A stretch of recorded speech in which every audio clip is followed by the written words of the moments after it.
Salve nerds, galera, no vídeo de hoje One Piece, teorias, dúvidas e curiosidades. E no vídeo de hoje a gente vai falar sobre alguns detalhes aí do capítulo 1054 de One Piece, tá? Onde nós tivemos aí várias preparações para o futuro da obra, né?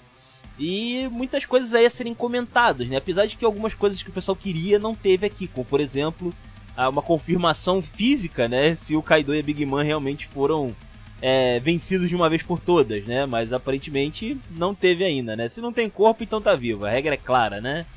Então, vamos lá, né, vamos falar a respeito aí desse capítulo, lembrando que eu não posto aqui imagem por questão de direito autoral, tá, mas se quiser, abre numa página paralela, vem analisando comigo, vai. Então vamos começar aqui falando, primeiramente, né, sobre o Aramaki, né, quando ele tava ali encarando os bainhas e tal, né, uma parte deles pelo menos, né, que é a galera que tava mais inteira. A gente viu ali que ele tava um tanto irritado, né, ele tava bem irritado ali com os samurais. E ele comenta ali, inclusive, né, pô, cara, vocês estão de sacanagem, cara, vocês têm noção do que tá acontecendo lá fora? Porra, a gente precisa de alguém pra pisar, né, cara, o mundo precisa de hierarquia, tem que ter alguém embaixo ali pra gente poder pisar, né, usar de apoio pra continuar subindo e tal. Ele dá uma farpada assim, né, meio, como é que eu posso explicar, meio opressor, vamos dizer assim, né, onde ele acaba falando que ele compactua, né, com essa coisa toda de sempre precisar que alguém seja oprimido, alguém tem que ser oprimido pro mundo funcionar, né, o pensamento dele é esse, né, o mundo só funciona assim na cabeça dele, né. E bom, além disso, além da crítica social aí bizarra dele, tem um paralelo isso daqui com o final do capítulo, né? Porque no final a gente vê que houve uma tentativa lá, né, de resgatar o Kuma, que foi bem sucedida, e o Aramaki e o Fujitora foram chamados para lutar ali contra os revolucionários, né, contra a patota ali do Sabo. Mas eles não puderam utilizar todos os poderes que eles tinham, né? Porque senão o Fujitora chamava um meteoro e explodia Marine Joa, né? O Aramaki tem poderes de planta, ia destruir totalmente ali o chão, né, do local. Então eles não podiam destruir Marine Joa, eles tinham que lutar sem destruir as coisas, o que é meio esquisito. Então provavelmente ele já estava irritado por causa daquela treta lá com os revolucionários, tá ligado? E como a missão falhou, né, eles não conseguiram ali impedir os caras, né, ele chegou aqui em um ano boladão e viu a oportunidade, né, de descontar a raiva no primeiro que aparecesse ali, que no caso foram os bainhas, né? É muito louco, cara, na moral. Inclusive, né, ele parece que ele gosta de ele tem um aspecto muito louco aqui, que o Aramaki parece que ele gosta da ideia de que se de alguma forma você puder usar a lei pra fazer merda, você deve fazê-lo, né? Porque ele fala aqui, né? Nenhuma lei seria quebrada se todos vocês morressem aqui, né? Quando ele vira ali uma árvorezona e tal. Então, assim, o fato de que ele não tá quebrando nenhuma lei, né, é justificativa o suficiente pra ele querer passar o carreto, né, em todo mundo ali, tá ligado? É bem louco isso. E infelizmente tem gente que pensa assim, cara. Infelizmente isso aqui não é só ficção, tá ligado? O cara realmente tem muita gente que pensa igualzinho ao Aramaki, tipo assim, se tiver a oportunidade de fazer merda, faz porque sim. Não é porque precisa, tá ligado? É porque quer, basicamente, tá? E o Aramaki, vamos dizer assim, representou muita gente, vamos dizer assim, né? Que bizarro. Bom, além disso também tem um detalhe, né, de que os bainhas aí conseguiram rivalizar com ele na medida do possível, mas o poder dele não parava de crescer, né? Apesar ali de alguns caras conseguirem, por exemplo, cortar os pedaços ali de árvores as raízes, vamos dizer assim, né, que ele estava emanando ali, como por exemplo o Denjiro e no Arashi também, né, eu acredito que o Kawamatsu também conseguisse fazer isso, até porque ele é mais fortão ali e tal, mas alguns ali aparentemente não fizeram, né, tal coisa, como por exemplo o Raizou, né, como a Musha, acho que também não teve nenhuma imagem dele cortando realmente assim, né, a raiz. A Shinobu poderia destruir a raiz com seu poder, mas ela quase não usa, né, é um negócio meio estranho dela, né? Ela não usa muito os poderes dela como poderia, né? Inclusive também vale um vídeo aí sobre os poderes da Akuma no Mi da Shinobu, né? Enfim. Depois que a gente tem aqui... né? Tem a questão do Momonosuke, né? O Momonosuke veio logo depois ali da aparição de Yamato, tentou lutar contra, né, o almirante, não foi muito feliz, né, na sua tentativa, Mas uma coisa interessante é que mesmo estando na pior, mesmo estando sendo envolvido ali pelas raízes e tal, né, pelas árvores ali do almirante, o Momonosuke diz pra Yamato não se envolver. Ela não deve lutar, né? Talvez porque ela faça parte do bando do Ruffy, né, agora e tal. E ele não quer, né, que Yamato se envolva diretamente, né, nesses problemas aí. Não sei, pode ser que role alguma coisa desse tipo, né? Vamos falar aqui daquele cara, né, o cara. O cara, né, o cara que 500 episódios atrás o cara não tava fazendo nada e de repente o cara chegou lá e parou uma super guerra, né? Depois o cara ficou mais 500 aí capítulos sem fazer porcaria nenhuma, né? E agora parece que diz que vai encontrar o One Piece do nada, tá ligado? Basicamente, que é o Shanks, né? E aí é bem louco, né? Porque ele aparece aqui, a gente tem algumas reações bizarras, como o Yasop, que diz que não está preparado para ver o seu filho, o que é no mínimo, né, filho da mãe, depois de tantos anos. O cara me tem a pachorra de mandar um comentário desse, cara. É um parlapatrão esse cara. É um vacilão completo, na boa. Não tem como olhar pra esse cara e levar a sério depois desse comentário. Não tem como, cara. O cara que levar o Yasop a sério é sacanagem. Bom, e acontece que o Shanks, ele está ali, do lado de Wano. Ele tá ali estacionado. O cara simplesmente vira pro telespectador e fala: não vou pra Wano agora, não quero ver o Ruffy. Você tá de brincadeira comigo, irmão? Que porra foi essa, né? Muito esquisito, né? Ele chegou até o Wano e disse que não queria ir pra Wano ver o Luffy. Beleza. E aí, muita gente ficou na dúvida, né? Afinal de contas, o que o Shanks tá querendo então, né? Ele foi em Wano ali pra quê, né? Ele nem entrou em Wano, inclusive, né? Mas a gente sabe quem é que tava ali nas proximidades, né? Que era ali o pessoal da Marinha, né? Tinha uma galera, inclusive, da Marinha ali. Praticamente uma Buster Call inteira. Só esperando pra poder adentrar ali em Wano. E eu acho que o Shanks veio com eles, tá ligado? Provavelmente o Shanks, ele de alguma forma, ele, sei lá, ou escoltou os caras, porque lembrando, né, ele falou lá com os Gorosei, a gente não sabe qual foi o teor da conversa exatamente, né, como é que foi a conversa inteira, mas o Shanks tem um relacionamento esquisito com a Marinha, de alguma forma, né, e a gente vê que é esquisito, por quê? No momento o cara tá falando com os Gorosei, aí a gente vai num flashback do cara aqui nesse capítulo, e o cara tá mostrando aqui quando ele invadiu o navio da Marinha pra pegar a Akuma no Mi do Nika, né? E assim, é esquisito, tá ligado? É no mínimo estranho. Eu chuto que talvez naquela época, quando ele pegou a, entre aspas, Gomu Gomu no Mi, ele não tinha nenhum relacionamento com a Marinha, ele era só um pirata mesmo, tá ligado? Ele ainda não era aquele cara super apelão, Master Blaster que a gente tá vendo agora. Tá, ele era apelão na época já, a gente sabe disso, mas não nesse nível, vai. Ele não era tão apelão a esse ponto aqui. Porém, interessante de ver que de lá pra cá ele tem até... Pô, ele pode entrar lá, né, e falar com os Gorosei assim muito abertamente, né. Claro, tem a questão dele ser o Yonkou e tal, mas assim, é no mínimo curioso, né. A gente não vê muitos Yonkous simplesmente entrando assim, quero falar com os Gorosei aí. Não, tá ligado? Mas ele é um caso à parte. E os Gorosei respeitam ele. Ninguém tenta fazer uma emboscada, né? Ninguém tenta aproveitar que ele tava lá em Marinjo pra fazer alguma coisa. Os caras simplesmente deixaram o cara entrar, deixaram o cara sair e ficou por isso. Então é muito curioso, sabe? E, como se isso não bastasse, como se tudo isso já não fosse estranho o suficiente, né? A gente ainda tem a questão aqui de que agora, estamos no capítulo 1054, agora o Shanks quer ir atrás do One Piece. Você tá de brincadeira.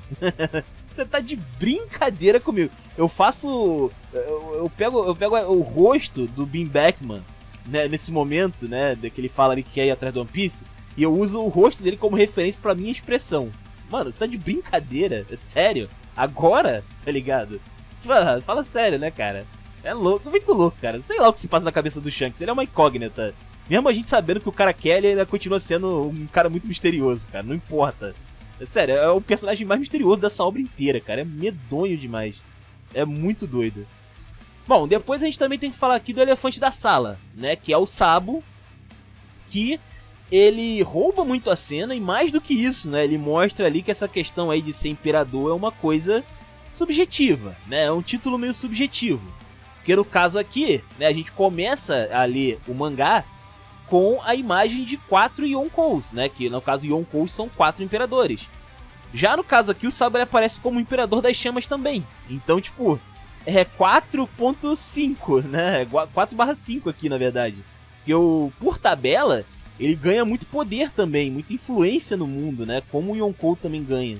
Muito louco isso, né?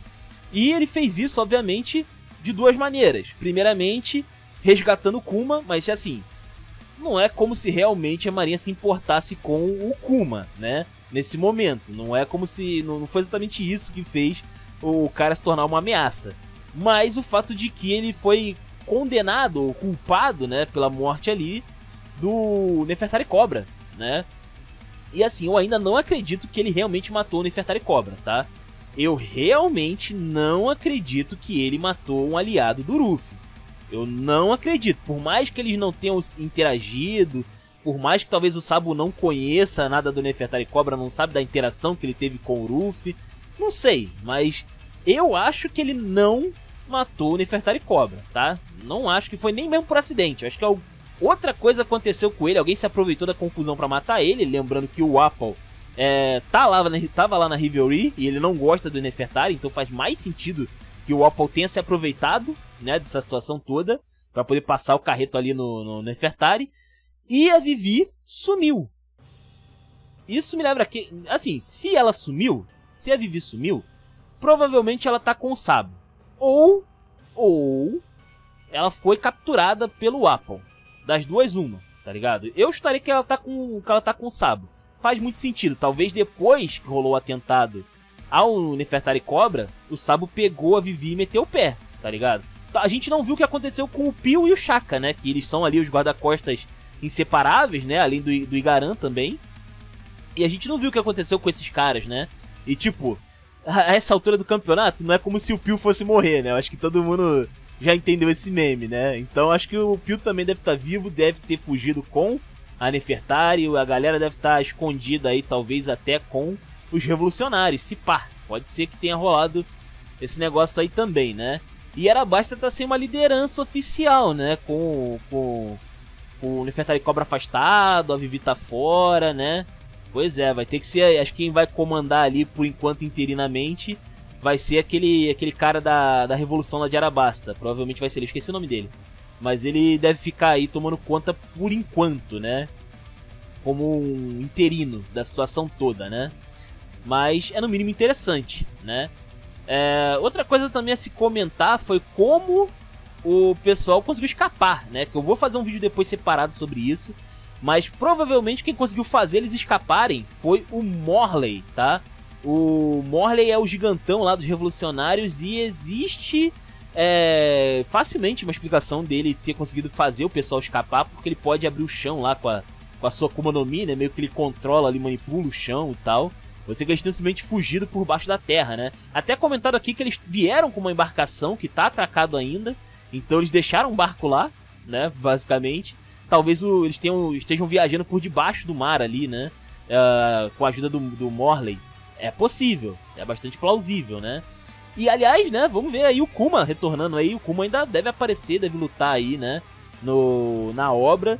E ele tinha uma Akuma no Mi muito apelona e imagino que ele ainda consiga utilizar, né, a sua Akuma no Mi aí muito bem. Então, vamos ver aí o que vai acontecer, né, com o Kuma, né, depois dessa situação toda, né, e ele tava ainda muito mecanizado, né, ele tinha sido programado lá para aceitar a condição dele de escravo. Então, vamos ver aí como é que vai funcionar essa questão robótica também do Kuma aí, porque eles têm que mudar a configuração dele, mais ou menos, né, ou talvez eles tenham até conseguido, por isso que o Kuma conseguiu fugir com eles, né, porque ao contrário, ele, sei lá, o Kuma poderia ter lutado contra eles, por que não, né, apesar de estar todo quebrado, ainda é uma máquina ali sobre os comandos, né, dos Tenryobitos, né? E por falar em Tenryobito, a gente também tem aqui que falar sobre dois eventos, né, curiosos. Porque rolou uma tentativa de assassinato do San Carlos, né? E o San Carlos, pra quem não lembra, ele é o cara que o Ruffy deu o socão, o Tenryobito que o Ruffy deu um socão lá em Sabaody, né? Socão histórico, inclusive. E mais recentemente, o Miosgard, né, o Don Quixote Miosgard, que também é outro Tenryobito, e ele fez parte da história lá da... como é que fala? Da Ilha dos Homens-Peixe, onde ele tentou lá recuperar seus escravos, né, e tal, mas acabou naufragando, né, depois de uma grande volta lá com a ajuda da Otohime lá, ele conseguiu se recuperar. E aí ele meio que mudou, né, a mentalidade dele com o passar do tempo. E agora ele meio que não é um babacão completo, né, igual lá a outros Tenryobitos. E aparentemente, inclusive ele tinha batido, né, no San Charlo, inclusive, né. Quando o pessoal lá da Ilha dos Homens Peixe foi lá na Rivalry e tal, ele deu uma tabocada lá no San Charlo, né, foi bem legal. E assim, ele realmente parece que mudou, parece que ele é uma outra pessoa, tá endireitado, né. E rolou algum evento aqui também que o Myosgard ajudou quem tentou assassinar ali, né, o San Charlo, a escapar, né? Quem seria essa pessoa? Olha, se eu tivesse que chutar, a gente vê aqui um quadro, né, anteriormente, que mostra o Fujitora e o Aramaki lutando contra alguns dos revolucionários, né? Tem o Sabo, tem o Morley, tem mais alguns caras ali.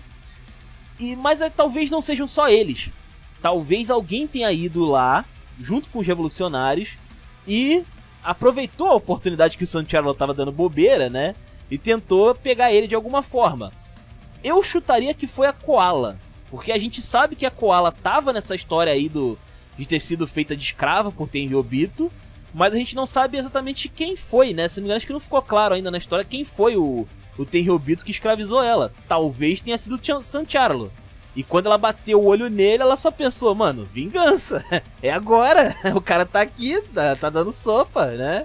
Vamos cair pra dentro. Pode ser. Faz muito sentido pra mim, na verdade, isso aí. Não sei, né? De repente já tenha saído em algum lugar, né? Quem foi o cara que escravizou ela ali oficialmente, mas... enfim, né? É bem louco, cara, é bem louco.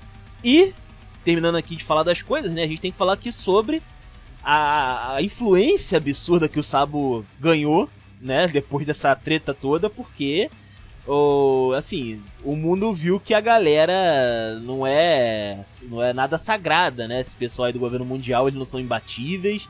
Muita gente só tá do lado do governo mundial por opressão, né?